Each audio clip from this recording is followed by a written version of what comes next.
Hi, I'm Matt with lightsandcameras.com.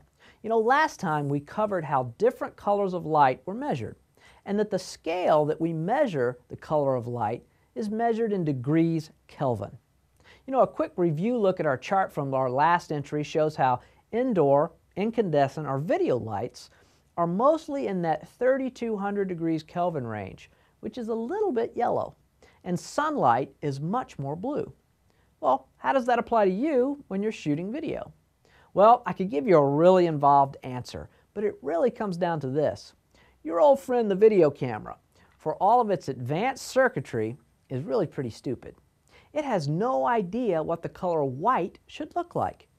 If you're outside, a white object is being illuminated with light that is much more blue than if you're inside under these 3200 degree, more yellow lights.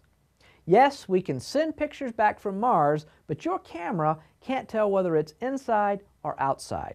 So you need to tell the camera where it is. Now, most cameras do have an auto white balance feature, but I've yet to see one that does a very good job, so white balance your camera.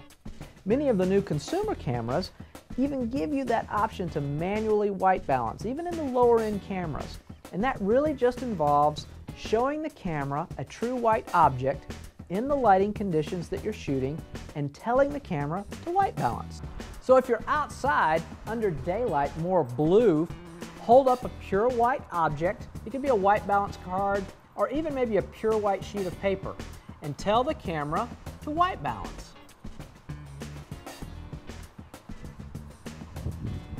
So the same thing holds true if you're back inside under video lights or incandescent lights, more 3200 degree yellowish lights. Hold that white piece of paper or white card up and tell the camera to white balance. And now you see we've got the right color for our indoor lighting. The thing you got to remember is you want to do this whenever you change locations, especially in a mixed light situation where you have some daylight and some indoor incandescent light. Now, many cameras have indoor and outdoor white balance settings that'll get you close in almost any situation, but just use that as a starting point. Many of the new fluorescents and the new compact fluorescents have color temperatures that are all over the board, so go ahead and white balance that camera. It just takes a few seconds to make sure that your camera knows exactly what the color white should look like. Because remember, life is way too short to watch ugly video.